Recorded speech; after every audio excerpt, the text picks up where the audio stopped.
بسم اللہ الرحمن الرحیم۔ دعا مانگنے کے آداب کا بیان۔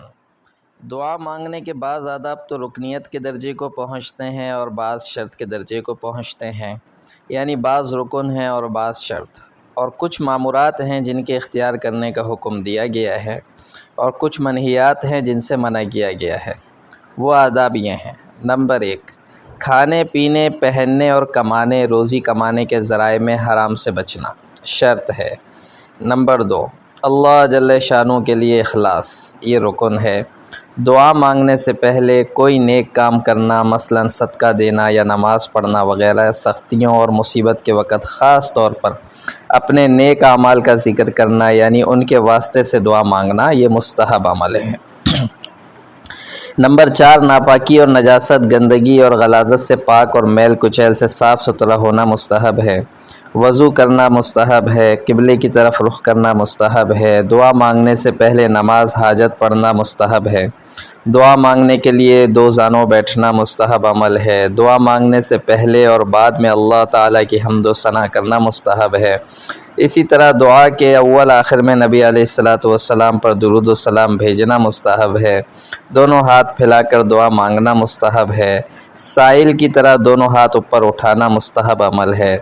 دونوں ہاتھوں کو مونڈوں تک اٹھانا مستحب ہے۔ دونوں ہاتھوں کو کھلا رکھنا مستحب ہے۔ دعا کے وقت قولاً اور عملاً اللہ تعالیٰ کے شایان و شان ادب و احترام کو اختیار کرنا مستحب ہے۔ دعا مانگنے میں عاجزی اور انکساری اختیار کرنا مستحب ہے۔ گڑ گڑانا مستحب ہے۔ دعا مانگنے کے وقت آسمان کی جانب نگاہ اٹھانا مکروہ ہے۔ اللہ جل شانہ کے اسماء حسنی اور اعلیٰ صفات کا واسطہ دے کر دعا مانگنا مستحب ہے۔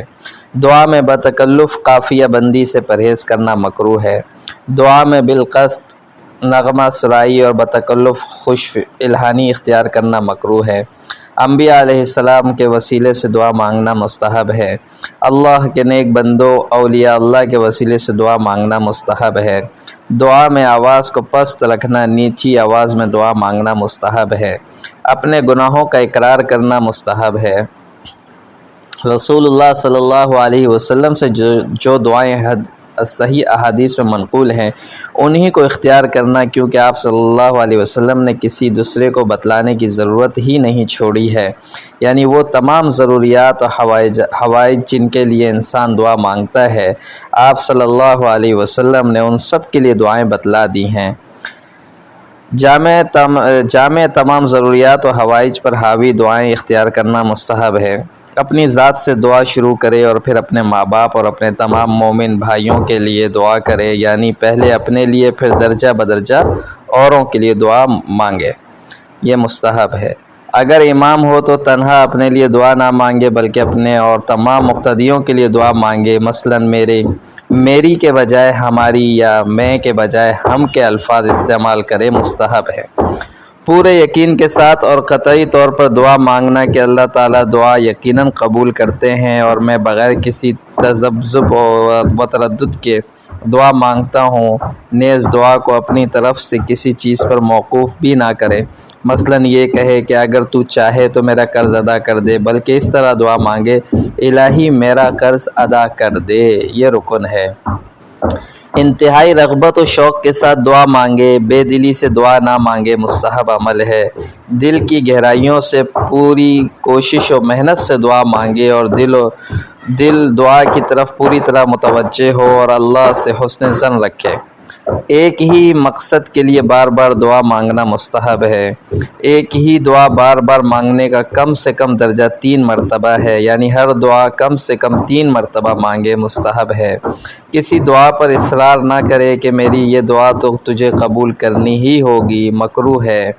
کسی گناہ کی یا قطع رحمی کی دعا نہ کرے، یہ شرط ہے۔ جو چیز روز ازل سے ہو چکی ہے اس کے خلاف دعا نہ مانگے، مثلا الہی تو مجھے عورت سے مرد یا مرد سے عورت بنا دے، یہ شرط ہے۔ دعا میں حد سے تجاوز نہ کرے کہ کسی محال اور ناممکن امر کی دعا مانگے، یہ شرط ہے۔ اللہ کی رحمت میں تنگی نہ کرے، مثلاً الہی تو میری ہی مغفرت کر اور کسی کی نہ کر، یہ مکروہ عمل ہے۔ اپنی تمام حاجتیں چھوٹی ہوں یا بڑی، کتنی ہی معمولی کیوں نہ ہوں، اللہ سے مانگے، مستحب عمل ہے۔ دعا مانگنے والا اور سننے والا دونوں آمین کہیں، یہ مستحب ہے۔ دعا سے فارغ ہو کر دونوں ہاتھ منہ پر پھیریں، یہ مستحب ہے۔ دعا کی قبولیت میں جلد بازی نہ کرے، مثلاً یوں کہے دعا پوری ہونے میں ہی نہیں آتی، یا میں نے دعا کی تھی قبول ہی نہیں ہوئی، یہ شرط ہے۔